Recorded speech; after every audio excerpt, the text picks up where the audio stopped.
औज़ुबिल्लाहिमिनश्शैतानिर्रजीम बिस्मिल्लाहिर्रहमानिर्रहीम। Dear students, अस्सलामु अलैकुम। उम्मीद करता हूँ आप सब खैरियत से होंगे। लास्ट सेशन में हमने आइटरेटिव मॉडल को स्टार्ट किया था और आइटरेटिव स्ट्रक्चर के अंदर हमने व्हाइल लूप को स्टडी किया था और उससे रिलेटेड हमने कुछ प्रॉब्लम्स को भी स्टडी किया था। कुछ प्रॉब्लम्स मैंने आपको सॉल्व करके प्रोग्राम करके भी दिखाई थी और कुछ प्रॉब्लम्स जो इस वक़्त आपके सामने स्क्रीन पे हैं, ये मैंने कुछ आपको प्रैक्टिस के लिए भी गाइड की थी कि आप प्रैक्टिस करें। यहाँ पे आगे बढ़ने से पहले मैं आपको एक बार फिर दोबारा से एडवाइस करना चाहूँगा कि याद रखिएगा प्रोग्रामिंग में जब जब तक आप खुद इन्वॉल्व नहीं होंगे, जब तक आप खुद प्रैक्टिस नहीं करेंगे, प्रोग्रामिंग आपको समझ नहीं आएगी।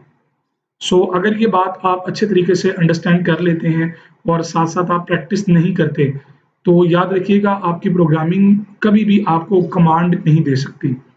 लेकिन अगर आप चीज़ों को अंडरस्टैंड करने के साथ-साथ कॉन्सेप्ट की प्रैक्टिस करते हैं और उनको इम्प्लीमेंटेशन की तरफ लेके जाते हैं, तो इसका मतलब फिर ये हुआ कि आपने अपनी बुनियादें बड़ी स्ट्रॉन्ग बनाई और उनके ऊपर आपने जो कंस्ट्रक्शन की है वो काफ़ी स्ट्रॉन्ग है।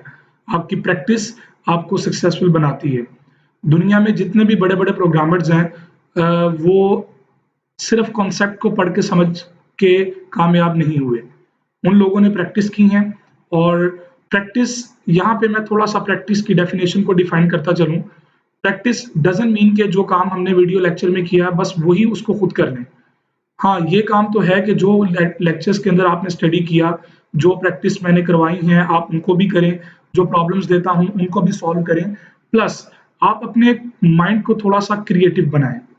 आप सिमिलर प्रॉब्लम्स को गेन करें। जो प्रॉब्लम्स हम स्टडी करते हैं, उनके सिमिलैरिटीज़ के रिलेटेड जितनी प्रॉब्लम्स उसके सिमिलर हैं, आप उनको कंसीडर करें और छोटे-छोटे प्रोग्राम्स को खुद सॉल्व करने की तरफ मूव करें। ठीक है ना? तो जब तक आप अपने माइंड को क्रिएटिव नहीं करेंगे, आपके लिए नई चीज़ों का रास्ता नहीं खुलेगा। लास्ट सेशन में हमने व्हाइल लूप को स्टडी किया था। आज हम इसी लूप की सेकंड टाइप जिसको हम डू व्हाइल लूप कहते हैं, आज हम उसकी बात करेंगे। व्हाइल लूप में क्या था कि जी आपका जो व्हाइल लूप का जो स्ट्रक्चर है, मैं एक बार दोबारा आपको दिखाता चलूँ कि व्हाइल लूप के अंदर मैंने आपको क्या गाइड किया था कि व्हाइल लूप का जो स्ट्रक्चर आपके पास होता है, उसका वो स्ट्रक्चर कुछ यूँ है कि आपके पास व्हाइल का कीवर्ड आएगा और उस व्हाइल के कीवर्ड के साथ ब्रैकेट में आपकी लॉजिकल एक्सप्रेशन, कंडीशन जिसकी बेस पर आपकी लूप ने चलना है और उसके बाद आपकी जो स्टेटमेंट्स हैं वो आएँगी। स्टेटमेंट अगर सिंगल होगी तो फिर इन कर्ली ब्रैकेट्स की आपको ज़रूरत नहीं रहेगी। अगर आप मोर देन 1 स्टेटमेंट्स को चलाना चाहते हैं तो फिर कर्ली ब्रैकेट्स की ज़रूरत आपको पड़ेगी। मैं यहाँ पे आपको एक टिप छोटा-सा देता चलता हूँ कि आप व्हाइल लूप जब भी कभी यूज़ करेंगे तो आप कर्ली ब्रैकेट्स का इस्तेमाल लाज़मी करेंगे। क्यों करेंगे? क्योंकि हो ही नहीं सकता कि आपकी व्हाइल लूप की सिंगल स्टेटमेंट हो। हाँ, हो सकता है कि वो सिंगल स्टेटमेंट आपकी प्रिंटिंग बिहेवियर्स या प्रिंटिंग हो, लेकिन उसको इंक्रीमेंट या डिक्रीमेंट करने के लिए एक स्टेटमेंट आपको और रिक्वायर्ड होगी। तो इसका मतलब ये हुआ कि कम से कम 2 स्टेटमेंट्स तो व्हाइल लूप के अंदर लाज़मन होंगी। उन 2 स्टेटमेंट्स के लिए फिर आपको कर्ली ब्रैकेट्स की ज़रूरत पड़ती है। Let's move on do while statement. अब डू व्हाइल लूप भी बिल्कुल व्हाइल लूप की तरह है, कोई इतना डिफरेंस खास नहीं है, सिवाय एक छोटे से कॉन्सेप्ट के। वो छोटा-सा कॉन्सेप्ट क्या है, अभी हम उसको डिस्कस करेंगे और उसकी प्रैक्टिस भी कुछ करेंगे और कुछ प्रॉब्लम्स जो हमने व्हाइल लूप में की थी, हमने उनको भी सॉल्व करना है डू व्हाइल की मदद से और कुछ नई प्रॉब्लम्स को भी हम यहाँ पे कंसीडर करेंगे। We have seen that there may be certain situations when the body of while loop does not execute when a single statement, even a single statement. अगर आपकी एक सिंगल स्टेटमेंट भी क्यों ना हो, तो होता ये है कि ज़रूरी नहीं है कि हर दफ़ा आपकी while लूप एग्जीक्यूट हो या while लूप की बॉडी हर दफ़ा एग्जीक्यूट नहीं होती। This occurs when the condition in while is false. जब आपकी while लूप की कंडीशन ही false हो जाएगी तो वो बॉडी में किसी सूरत मूव नहीं करेगा। इट्स मीन दैट कि वो बॉडी में तब ही आएगा जब आपकी while लूप की कंडीशन ट्रू होगी and you not sure about it कि आपकी कंडीशन फर्स्ट अटेम्प्ट में ट्रू है या फॉल्स है। ऐसी सिचुएशंस जहां पे आपको कंफर्म नहीं है कि आपकी बॉडी ने एग्जीक्यूट होना है या नहीं होना, तो उस सूरत के अंदर आप जो है वो व्हाइल लूप यूज कर सकते हैं। लेकिन कुछ सिचुएशंस ऐसी होती हैं जहां पे व्हाइल लूप सक्सेसफुली एग्जीक्यूट नहीं करेगी। मिसाल के तौर पर जी जैसे पासवर्ड प्रोटेक्शन है, आप जब अपना कंप्यूटर लॉगिन करते हैं तो सामने साइन इन की ऑप्शन आती है या लॉगिन की ऑप्शन आती है, तो लॉगिन फर्स्ट टाइम जरूर होता है। वो आपकी चॉइस है, 3 अटेम्प्ट पे ब्लॉक करवा दें, 4 अटेम्प्ट पे ब्लॉक करवा दें, सिंगल अटेम्प्ट पे ब्लॉक करवा दें, it's up to you. So in while loop the condition is tested first and the statement in the body are executed only when this condition is true। तो while loop का जो structure है वो क्या है कि ये पहले कंडीशन को टेस्ट करेगा, उसके बाद कंडीशन के ट्रू होने की बेस पर ही आपकी बॉडी के अंदर मूव करेगा। So if the condition is false, then the control goes directly to the statement after the close braces of the while loop। अगर कंडीशन फॉल्स हो जाती है तो ये आपकी लूप की बॉडी से बाहर निकल आएगा। So we can say that in while structure the loop can execute 0 or more times। कम से कम 0 मतलब और मैक्सिमम जितनी बार चाहे वो एग्जीक्यूट हो सकता है।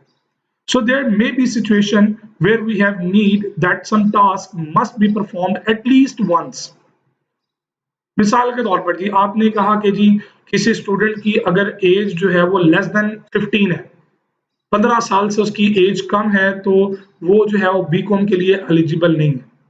या चले मैं आसान कर देता हूँ, नादरा आइडेंटिफिकेशन कार्ड जो आपका होता है, एनआईसी कार्ड, सीएनआईसी कार्ड, आप जब वो बनाने जाते हैं तो आपकी एज कम से कम 18 ईयर होनी चाहिए। ये मिनिमम रिक्वायरमेंट है। अगर आपकी एज एक दिन भी कम है, यानी कि आप 17 ईयर और सिर्फ एक दिन रहता है आपकी 18 ईयर पूरे होने में, तो आपको वो आईडी कार्ड कभी भी अलाउ नहीं करेंगे। इसी तरह अगर आप चाहते हैं कि किसी ऐसे प्रोग्राम के अंदर ऐसे स्टूडेंट को आपने कंट्रोल अलाउ नहीं करना, मिसाल के तौर पर जी नादरा का पूरा प्रोसीजर जो है वो आईडी कार्ड बनाने का, आप लोग डेफिनेटली फेमिलियर होंगे इसके साथ। तो नादरा के पूरे इस प्रोसीजर के लिए रिक्वायरमेंट क्या है, आपकी एज 18 हो। सो आपने कंडीशन ये टेस्ट कर दी, your age is less greater than और equal to 18 year. Condition true होगी तो नादरा का पूरा प्रोसीजर फॉलो होगा, लेकिन अगर कंडीशन फॉल्स हो जाती है तो वो प्रोसीजर एग्जीक्यूट नहीं होगा। बात समझ आ रही है? इसी तरह आपके पास कुछ स्ट्रक्चर ऐसे होते हैं जिनमें आपको कम से कम एक दफा एग्जीक्यूशन करवानी ही करवानी है। जैसे पासवर्ड प्रोटेक्शन की भी मैंने बात की, आप पासवर्ड लगाना चाहते हैं और आप चाहते हैं यार एटलीस्ट कम से कम एक चांस तो यूजर को दें कि वो अपना पासवर्ड अटेम्प्ट करे। अगर वो पासवर्ड अटेम्प्ट नहीं करता, इनकरेक्ट पासवर्ड देता है, तो आप उसको एक एरर दें। ठीक है, अगर आप चाहते हैं दोबारा अटेम्प्ट ना करे तो उसको ब्लॉक कर दें। आप 5 दफा अटेम्प्ट करवाना चाहते हैं, आप एक पर्टिकुलर सिचुएशन तक उसको अलाउ करवाना चाहते हैं, आप करवा सकते हैं। सो ऐसी सिचुएशंस जहां पे आपको कम से कम एक दफा अपनी बॉडी को एग्जीक्यूट करवाना है, तो ऐसी सिचुएशन में आप फिर क्या यूज करते हैं, आप फिर do while loop statement use करेंगे। सो डू व्हाइल को यूज करने का तरीकाकार क्या है, लेकिन उससे पहले कुछ थोड़ी सी एक्सप्लेनेशन है। For example, a computer program has a character stored from A to G. आपका एक प्रोग्राम है जो कैरेक्टर्स को स्टोर कर रहा है ए से लेकर जी तक। So it gives to user 5 chances और tries to guess the character. आप एक ऐसा प्रोग्राम बना रहे हैं जिसमें आप गेम बना रहे हैं छोटी सी, आप यूजर से कहते हैं कि अभी कैरेक्टर गेस करो। आपका यूजर कैरेक्टर एंटर करता है, आप कैरेक्टर एंटर करने के बाद आपने चेक किया कि वो कैरेक्टर मैच करता है आपके स्टोर्ड नंबर के साथ और कैरेक्टर के साथ और नहीं। अगर तो मैच करता है तो कांग्रेचुलेशन का मैसेज दे देंगे। अगर वो मैच नहीं करता तो आपकी चॉइस है कि आप उसको 1 चांस दें, 2 चांस दें, 3 चांस दें, 5 चांस दें, जितने भी चांस देना चाहते हैं वो दे सकते हैं। तो जहां पे ऐसी सिचुएशंस इन्वॉल्व हो जाती हैं, so in this case the task of guessing the character must be perform at least 1।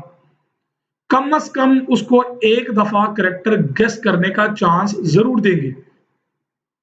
मिसाल के तौर पर जी आपने कहा कि जी सीक्रेट कन्वर्सेशन को स्टडी करने के लिए कम से कम पासवर्ड एक बार अटेम्प्ट करना जरूरी है और वो करेक्टली एंटर करना जरूरी है।